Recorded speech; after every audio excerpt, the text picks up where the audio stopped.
No taxation without representation. I'm sure many of you are familiar with the famous quote uttered by James Otis Jr. that personified the struggle of the American colonies with their lack of representation in the British Parliament prior to the American Revolution. Now, Otis's widely popular public slogan was used by the colonies, who were being unfairly taxed in order to alleviate Britain's crippling debt at the time. Now, while it's been a hot minute since my 7th grade American history class, and an even hotter minute since our country's Great Revolution in 1765, this quote lingers today due to its historical significance and has an interesting connection to an experience of mine in the workforce. Now, I had started working at the relatively young age of 15 in my hometown's popular Culler's restaurant. Because of how young I was, I often found myself busboying tables and occasionally manning the register as hordes of hungry customers flocked to our establishment. Now, while I was only able to work weekends due to school, I still found myself making a decent bit of money for someone as young as I was at the time.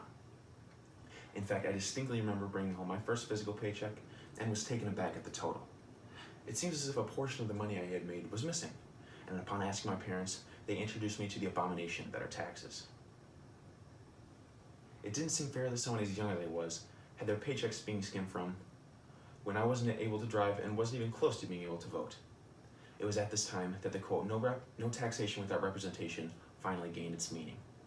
I was confused as to the legality behind how my money was being taken from me when I wasn't even able to drive on the roads that were being repaved using my taxpayer dollars. Now, Bankrate's article posted on December 5th, 2018 stated that when it comes to income, the IRS generally wants its cut, regardless of the earner's age. And despite my annoyance, my lack of voice and ability to vote prevented me from being able to speak my mind.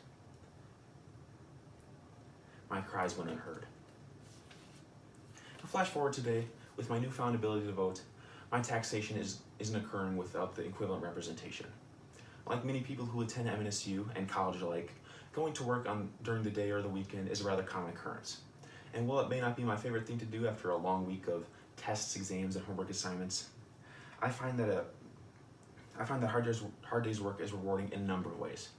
Not only am I supporting myself and my lifestyle by making something of an income, but through those once dreadful taxes, I stimulate the economy by working and providing services to customers who look to buy certain products from our store, the latter of which doesn't sound nearly as interesting as cashing a paycheck every 2 weeks. Now, I've worked a number of jobs since my parents started forcing me to start working at the age of 15, and I've enjoyed it to a certain extent since then. And like many students who take time out of their week to support themselves and work for a living, we still find a decent chunk of our paychecks being taken away for taxes.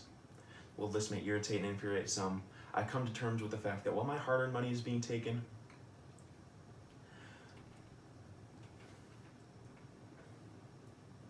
a portion of it is being put towards state and federal programs and institutions, our country's military, and a variety of other places that ultimately benefit the U.S.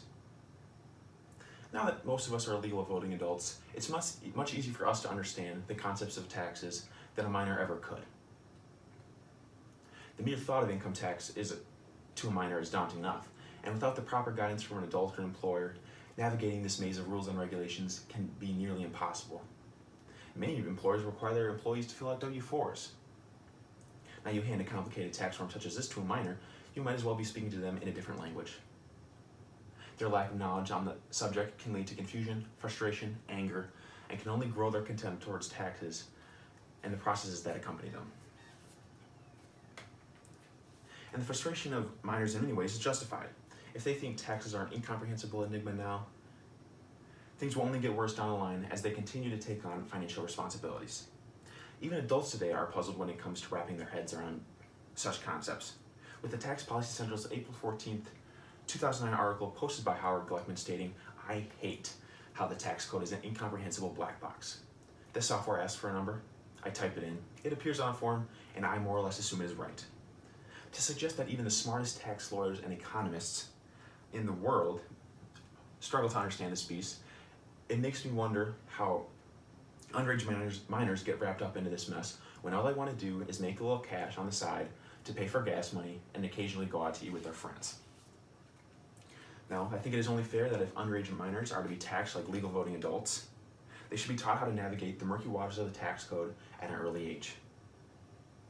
Optional but recommended courses in schools across the country that combat the complexities of adult life should be offered to all students. Gaining this knowledge before adulthood can only be beneficial.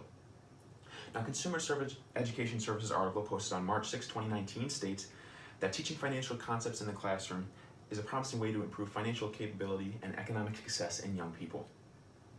If our country is to continue to tax those who have no representative say in the matter, it is vital that we at least give them the tools to learn about the rules being imposed upon them. This way, come adulthood, they may be able to use their representation in our nation's government to fight against what they believe is unfair.